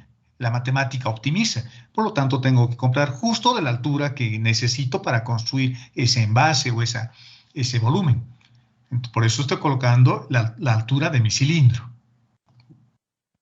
Y el ángulo que dé una vuelta completa porque no he comprado la mitad de un cilindro, no he comprado todo un cilindro circular de vuelta completa. Esta expresión es la densidad volumétrica y este es el elemento de volumen en cilíndricas. El siguiente paso es simplemente integrar. ¿De acuerdo, jóvenes? Espero que esté más claro. ¿Está claro? Sí, Inge, ahora sí está mejor, muchas gracias. ¿De qué, jóvenes? La siguiente clase el miércoles, entonces no se hagan compromisos y vamos a hacer una clase de puro ejercicios. Y con eso vamos a terminar el capítulo de integrales. Y la siguiente semana vamos a empezar nuestro último tema que va a ser integrales vectoriales, la siguiente semana. ¿Hasta cuándo tenemos clases? ¿No saben? ¿Cuándo es el examen final? ¿Se acuerdan? ¿Alguien se acuerda? Lo que yo sabía, Inge, está programado para la semana del 13. Ah, ya, tenemos todavía, vamos a tener como entonces una semana más después de avanzar todo para seguir haciendo ejercicios, defendiendo sus prácticas y demás cosas. Respecto a las prácticas, quería proponerles algo, no sé si están de acuerdo. Sus prácticas han estado haciendo regularmente, pero no todos. Ha habido muchas excusas en el sentido de que no tenían tiempo, que no sabían y ya han empezado a hacer sus defensas solo. Creo que tengo el 30 o 40% de las personas que hacen su defensa. Y hasta ahora tienen algunos mejor desempeño que otros. Lo que quería proponerles es lo siguiente. Esas prácticas que hemos resuelto tienen su ponderación y les ha servido para estudiar para los exámenes correspondientes. Pero a partir de lo que me han estado llamando y escribiendo, lo que quería decirles es que las prácticas las podemos definir solo con la nota de este examen. Así tenemos oportunidad para todos. Los que tienen una buena nota podrán volver a repetir su nota buena y les voy a además no ponderar directamente, pero sí considerar su desempeño anterior, pero ahora podrían tener ya llegar a un 10 sobre 10, tendrían esa oportunidad. Los que no han presentado nunca una práctica ahora tienen oportunidad de tener 10 sobre 10. Y los que han entregado solo hasta la mitad o no han hecho todas las prácticas tienen también la posibilidad de tener 10 sobre 10. Es como si estuvieran entrando sobre 0. No quiere decir que las otras prácticas se hayan sido en vano.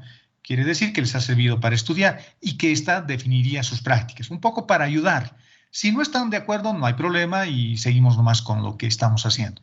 Si están de acuerdo, entonces yo las notas para sus prácticas sobre 10 puntos les ponderaría prácticamente sobre esto.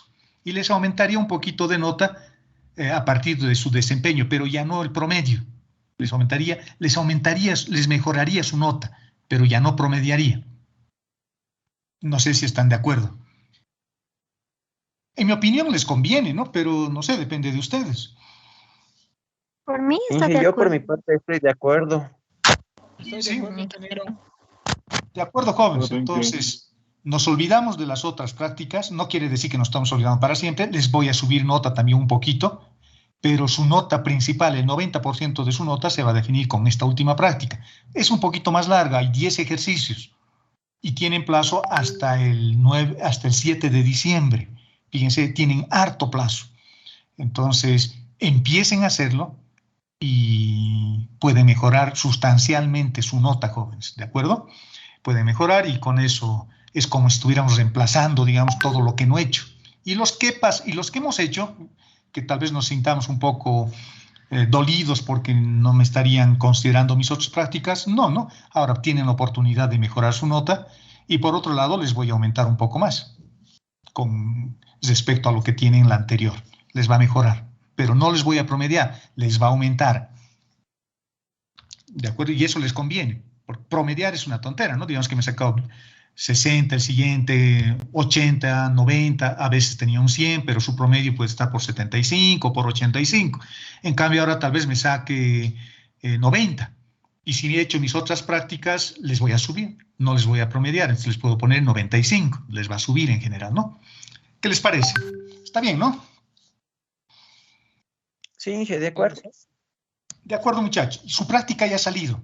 Ya está ahí, son ejercicios para poner límites, para cambiar órdenes de integración, para resolver algunos problemas. Creo que hay dos que están al final, dos problemitas que están al final que no hemos avanzado todavía, que son de integrales de línea, pero las otras 8 preguntas sí las pueden empezar a hacer. Y es más, ya podrían empezar a defender desde mañana, si es que empiezan a trabajar desde hoy. Es bueno que hagan con tiempo, no se confíen y traten de querer hacer todo el último día. O sea, todas estas ventajas que estamos queriendo darles ahora se van a ir por la borda, ¿no? Se van a ir por la borda. Así que no les conviene. Conviene de que empiecen a trabajar desde ahora. Ok, muchachos. Bueno, con eso damos por concluida la clase. Nos vemos el miércoles y es una clase solo de ejercicios. Así que vean la práctica, empiecen a hacerla poco a poco y vengan estudiando a la clase del miércoles porque vamos a hacer ejercicios. Y es bueno venir a hacer ejercicios estudiando previamente. Hasta el miércoles, jóvenes. Hasta el miércoles, Inge, gracias. Hasta luego. Gracias, Buen día. Inge. Gracias.